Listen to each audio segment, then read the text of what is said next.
think we were like 10 minutes or something we were talking about. So I basically said, like, the reason why you're not in the lane is because Sniper's there, right? And I said, so I feel like when most people, I talk to them, and I tell them, you know, you're on defense duty against this guy. If the guy leaves, then they just sit in the jungle, and they don't do anything about it. So it's important that they realize they're on defense duty because that guy's there. So it's like, the only reason you're not diving this tower is what? Because I can't pressure him. When you can't like scare the axe away, right? Yeah. When you have no ult. But it's just, and like, even if you can't necessarily kill people, what's the one reason any hero in the game isn't aggressive at any point? It's just gonna cost them too much. They're scared it can backfire. Yeah. So if who on their team like kills you if you're pushing their tower?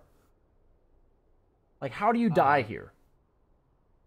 I think you noted a Pudge Invoker combo. But like Axe probably has to be there, doesn't he? Like Pudge isn't just enough. So what if Axe shows top at any point? Then I can just go in on it. Yes. So your job here in terms of pressure while you're farming is this Axe has to be here, otherwise I'm getting this tower and I'm farming. Yeah. Right? Like that's what pressure means. So you're preventing you're like making it so not only are you farming, but the rest of your team also doesn't need, like, you don't necessarily need to contribute because the rest of your team is playing a 4v4, right? And that's the goal, is, like, if you sit AFK, it doesn't do anything because Axe can be anywhere on the map, technically. Okay, so we see Pudge. We talked about how you could have just been farming the jungle camp. That's because you're survivable, is why I say that. We missed the bounty rune. We already talked about that. We see Axe cutting. Go kill him. I think this is okay. That is never supposed to be done, by the way. That TP? That TP is never correct. Okay. You have to play so differently since you don't have spin TP. Yeah. Like, if you get called, you can just spin TP, like, at any point if you get in some real danger. You can just play so much differently when you have a TP. That, like, that's just not worth the 1 or 2 CS you got by TPing. Okay. And you also, like, removed yourself from the rest of the map, so if 4 heroes show up in your lane, when your proper response would be to go top because you have no ult, you can no longer do that. Yeah. So, okay, that's fine. You forced him back. I think it would have even been fine to hit that tower a bit, but I'm not going to worry about that too much just yet.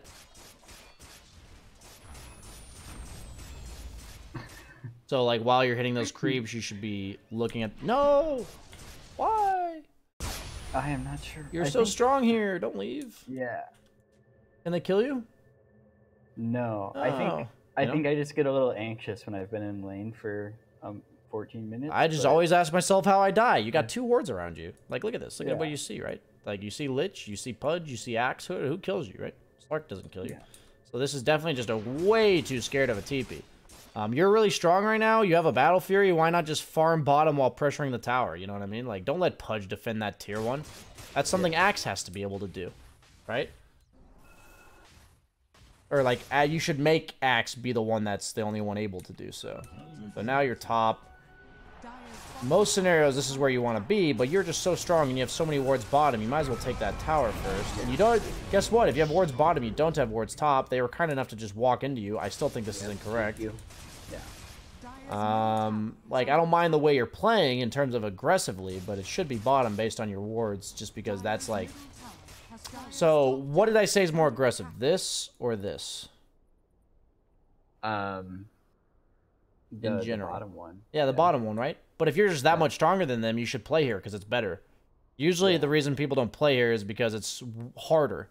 And it's like, it requires that much more strength. But they just can't kill you yet. When can they start killing you?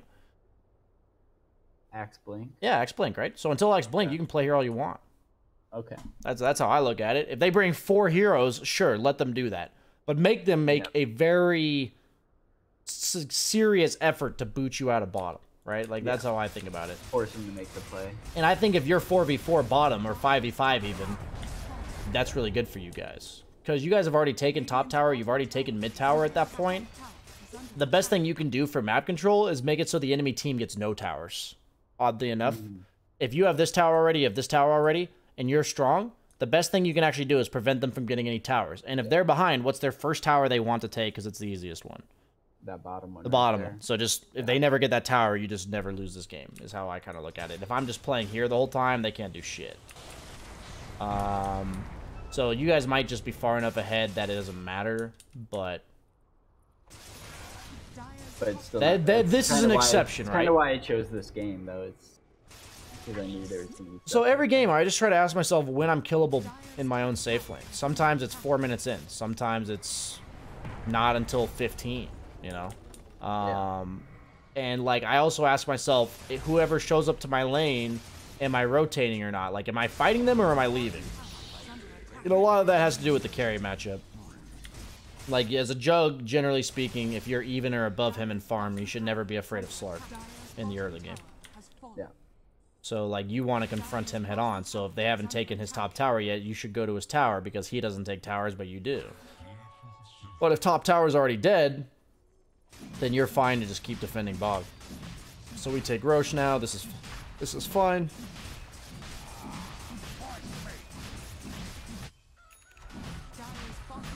Just watch me if I'm ever in a game of Jug where I'm really far ahead. I pretty much, like, if I'm Dire, I'll play here, like, the entire time. I'll, like, cut this wave here and farm here. Because that's, like, so aggressive, but if you can do it, like, it's really good. Yeah. Like, think about it. If this is, like, their dead lane, if they're Radiant, yeah, I'm just giving you the reflection of this. If this is their dead lane and you're playing right here, where the fuck do they go? They got nothing. They got nothing. They have to boot you out of here. Yeah. Like, that's their only play. Yeah. So the emphasis is you do that until you're killable. And you play the line where you're not out of position. Meaning, like, you have to kind of skirt that line of how aggressive you're allowed to play. Jug and Slark are kind of the two heroes that do it best. And I think Jug's even better in general just because he actually pushes the tower. Rather than just being survivable. So nice Yule Scepter, but this is a little crazy. Okay. Yeah, I go in here. I guess you have Aegis, so it's whatever. This is a little over aggressive. You guys are going pretty ham, and your Necro's just farming, but whatever.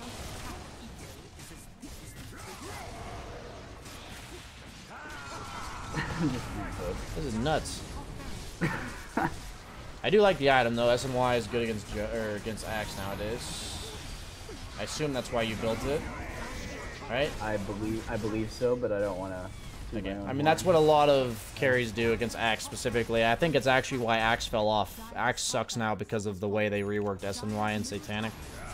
It used to be that carries had no play against Call because it's just a BKB piercing stun, but now you just go SNY Satanic, you have lifesteal, and the Call lasts for like a second. Yeah. So, you just don't die to Axe anymore. It used to be that carries like Jug had no itemization against Axe, but now you do. Yeah, I remember those days. Yeah, where you just kill yourself on a blade mill axe with spinning. Yeah, feels good, man.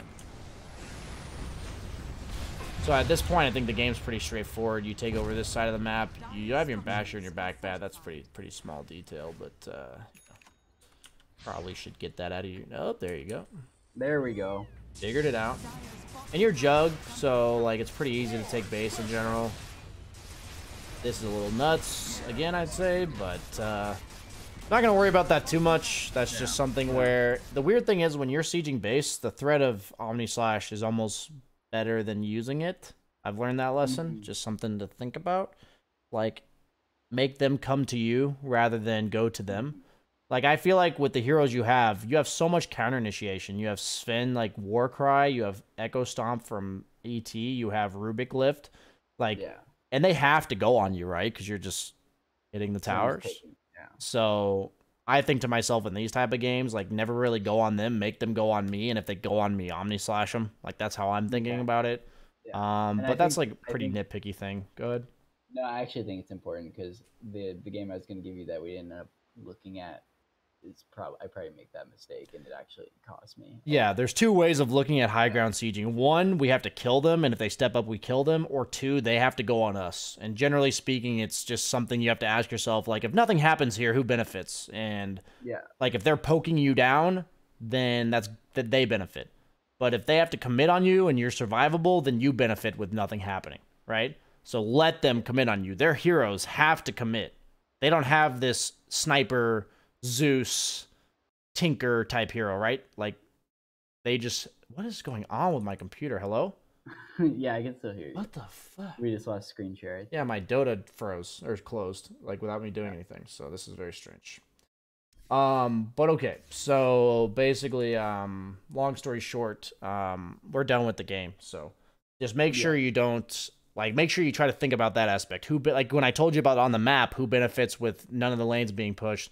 It's the same thing with like if no fight occurs, who's benefiting in terms of when I'm just hitting this building. Because sometimes against certain lineups, like if you think like nothing happens and they commit on me, they'll just kill you. Like if they can just commit on you and kill you, that's not good either.